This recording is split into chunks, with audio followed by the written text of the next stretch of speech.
a eulogy of George Washington. This weekend marks the 287th birthday of George Washington. He has long been dead, but the nation he fathers still lives. In many ways, George Washington is a hard man to figure. He was not the greatest political thinker of the Revolution. Madison, Jefferson, and Hamilton all produced better work in their political arguments and ideas. Nor was he the most revolutionary. Patrick Henry, Sam Adams, and Thomas Paine were those most famed for their efforts in starting the Revolution.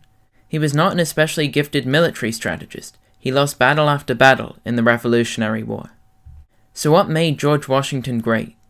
There are a lot of myths and legends that surround George Washington, but that's true for all of the great men of history.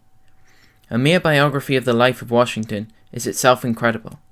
He is one of the most accomplished men of history. He was the commander-in-chief of the Continental Army, chair of the Constitutional Convention, and the first president. But other men have also achieved many great things, even at his time. Both Jefferson and Madison were presidents. Jefferson wrote the Declaration of Independence, and Madison is considered the father of the Constitution. Others had resumes just as long as Washington's. There have been many other men in history that have led a revolution and then fathered a new nation. The mere story of his life is insufficient to express the greatness of George Washington. That's why we need these legends and stories. So let's re-examine 3 of the legends of George Washington, to bring him to life, even in death. Let us commence with perhaps the most famous, George Washington and the cherry tree. The myth goes that at the age of 6, George Washington was given a hatchet as a gift. He went around chopping everything in his way. One day he chopped down his father's favorite cherry tree. His father was looking for the culprit when, quote, presently George and his hatchet made their appearance. "George," said his father, "do you know who killed that beautiful little cherry tree yonder in the garden?"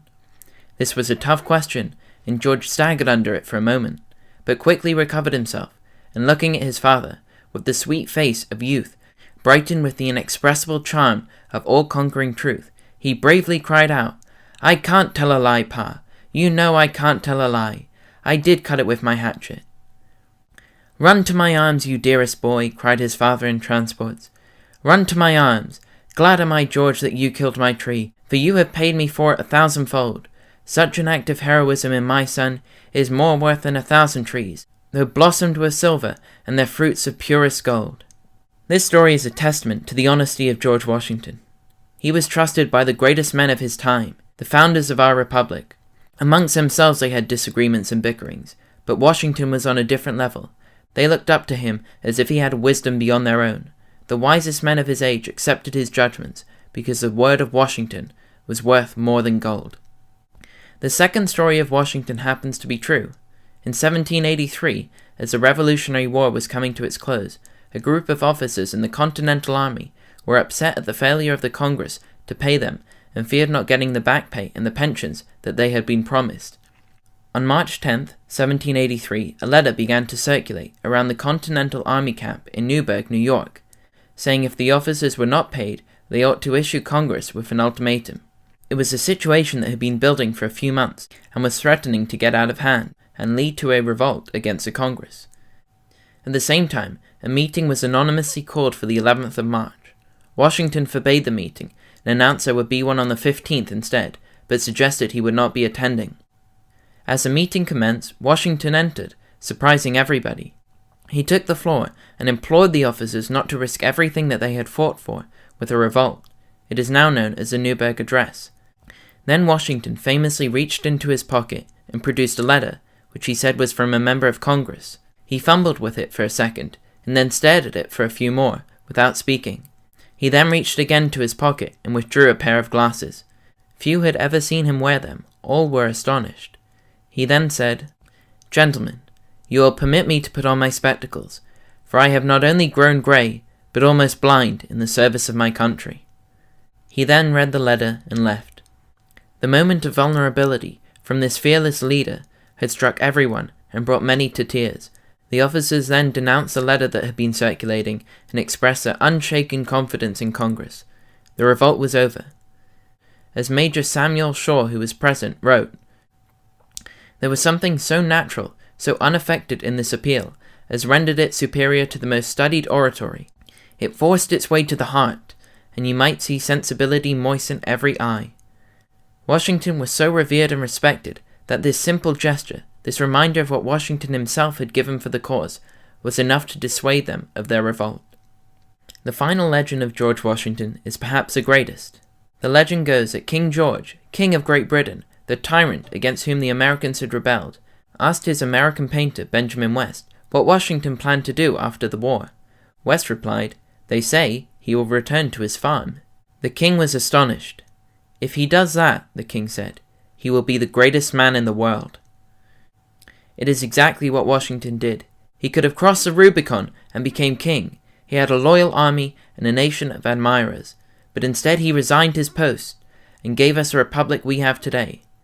In his resignation speech, he said, quote, "Having now finished the work assigned me, I retire from the great theatre of action, and bidding an affectionate farewell to this august body, under whose orders I have so long acted, I here offer my commission, and take leave of all the employments of public life."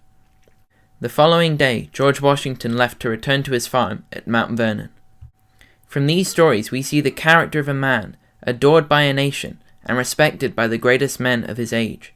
After he retired to Mount Vernon, he was called back to the service of his country, when the greatest political minds ever to sit in a room together unanimously elected him to chair the Constitutional Convention. A group of men with many internal rivalries and bitter disagreements, yet they all revered George Washington. The convention was a success, and the Constitution we know today was born. And once again, George Washington returned to his farm, only to be called back to the service of his country one final time, this time by the grateful and loving people, to become their first president, the only unanimously elected president, the man who could have been king, with all the regal glory and glittering honor that goes with it, but who instead returned to his farm so that we could be free. What set George Washington apart was his integrity, his reputation, his dedication to his nation and Republican government, his leadership, his character. No crown or royal robe could bring more glory and honor than Washington earned from all that he gave and the man he was. But any eulogy that I can give of George Washington stands in the shadow of one already given. To America's greatest father, from America's greatest son, these are the words spoken by Abraham Lincoln on February 22nd, 1842. This is the 110th anniversary of the birthday of Washington. We are met to celebrate this day. Washington is the mightiest name of earth, long since mightiest in the cause of civil liberty, still mightiest in moral reformation. On that name a eulogy is expected. It cannot be. To add brightness to the sun or glory to the name of Washington is alike impossible. Let none attempt it. In solemn awe pronounce the name, and in its naked deathless splendor leave it shining on.